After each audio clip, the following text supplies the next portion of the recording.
गत वर्ष पैक्स समितियों के द्वारा एसएफसी पर एक गंभीर आरोप लगाए गए थे।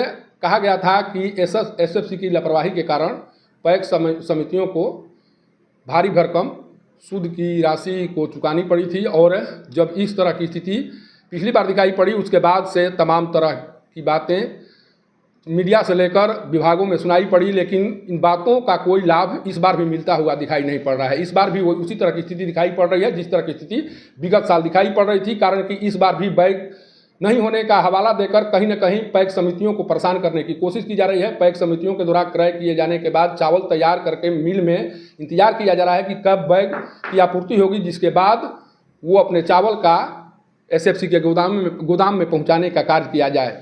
हमारे साथ अभी एसएफसी के जिला प्रबंधक मौजूद हैं, इन्हीं से समझने की कोशिश करेंगे। कारण कि इनके ऊपर जिम्मेवारी है उस बैग की आपूर्ति को लेकर, जिस बैग को लेकर अभी पैक्स समितियों में सबसे ज़्यादा चर्चा सुनाई पड़ रही है। सर, पिछली बार एक आरोप लगाए गए थे कि एसएफसी के कारण जो पैक्स समितियां हैं उन्हें भारी भरकम सूद चुकानी पड़ी थी। इस बार भी स्थिति उसी ओर जाती हुई दिखाई पड़ रही है। आखिर इस तरह की स्थिति क्यों बन रही है इस विभाग में?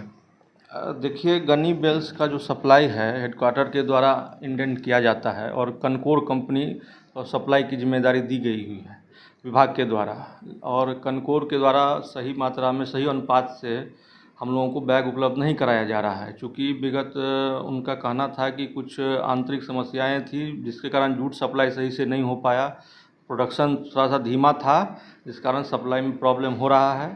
हम लोग बार बार पत्राचार निगम मुख्यालय से कर रहे हैं ताकि हम लोगों को ससमय उपलब्ध करा दिया जाए गनी बेल्स, लेकिन अभी तक जो है सो समानुपातिक ढंग से प्राप्त नहीं हो पाया है और बार बार पत्राचार किया जा रहा है और आश्वासन मिल रहा है कि 1 सप्ताह के अंदर में उपलब्धता सुचारू हो जाएगी।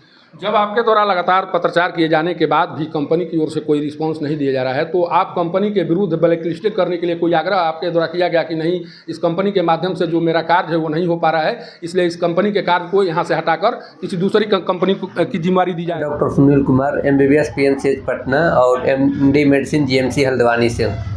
मैं यहाँ जनरल फिजिशियन के तौर पे हूँ और मेरा मेन उद्देश्य यही है कि जो भी गरीब लोग हमारे इलाज के लिए इधर उधर भटकते रहते हैं उनको सही इलाज मिले हमारे सासाराम में। और मेरे यहाँ सारी सर्दी, खांसी, बुखार, थायराइड, BP, शुगर और नस संबंधित बीमारी जैसे पार्किंसन हो गया, नस दबना, मिर्गी आना, ये सब सारी बीमारियों का उचित इलाज होता है और गरीब लोगों के लिए प्रत्येक रविवार का मेरे यहाँ OPD फ्री है। नहीं, क्योंकि पूरे बिहार में सिर्फ एक ही कंपनी है जो सप्लाई करती है जूट को, और ये सरकारी जूट कमिश्नर होते हैं हम लोगों के, वही करते हैं कनकोर।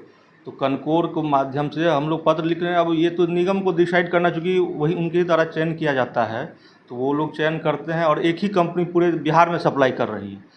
तो अब अवेलेबिलिटी ऑफ कंपनी है कि नहीं ये तो निगम मुख्यालय को ही पता होगा, और चूँकि हम लोग बार बार पत्राचार कर रहे हैं तो उनको भी जानकारी है कि अवेलेबिलिटी ऑफ ग्रेन है, गनी बेल्स है कि नहीं है, तो निर्णय उनके ऊपर लेना है, उनको करना है। सर, आप यहाँ इस जिले के प्रबंधक के तौर पर कार्य कर रहे हैं, आपको नहीं लगता है कि जो बैग की क्राइसिस की बात सामने आ रही है उससे कहीं ना कहीं पैक्स समितियों की स्थिति प्रभावित हो रही है, कहीं ना कहीं उनके कार्य प्रभावित हो रहे हैं? हाँ, है प्रभावित हो ही रहा है। दोनों तरफ दो नुकसान है। एक तो गनी बेल्स की अवेलेबिलिटी कमी हो रही है, थोड़ा सा समानुपातिक ढंग से नहीं प्राप्त हो रहा है, मतलब जहाँ हम लोगों को प्राप्त होना चाहिए उस रेशियो से नहीं मिला है। जबकि अभी तक हम लोगों को 7700 लॉट चावल गिराना है समितियों को, जिसमें से 6300 लॉट गनी बेल्स अवेलेबल करा दिया गया है समितियों को।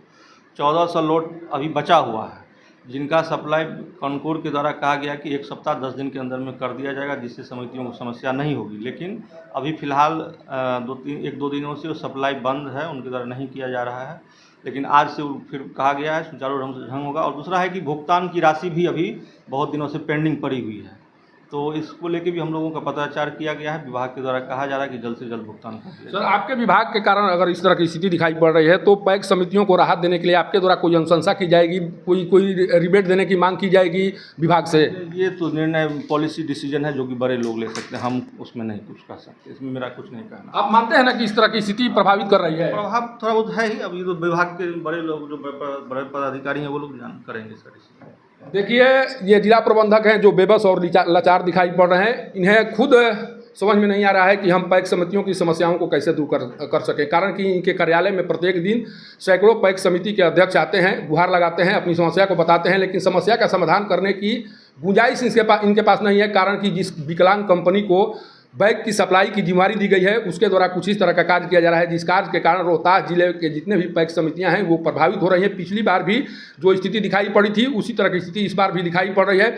और अगर रोहतास में कार्य करने वाली पैक्स समितियों की स्थिति खराब होती है तो इसकी सारी जिम्मेदारी एसएफसी को जानी चाहिए। कारण कि समय पर खरीदारी हुई, समय पर पैक्स समितियों के द्वारा चावल तैयार किया गया, तो फिर बैग के अभाव में अगर चावल एसएफसी के गोदाम तक नहीं पहुंच पा रहे हैं तो ये जिम्मेदारी एसएफसी को लेनी चाहिए। और इसके लिए उन तमाम पैक्स अध्यक्षों को राहत देने की कोशिश की जानी चाहिए जो कहीं न कहीं बैग के कारण अपने कार्यों को प्रभावित होते हुए देख पा रहे हैं।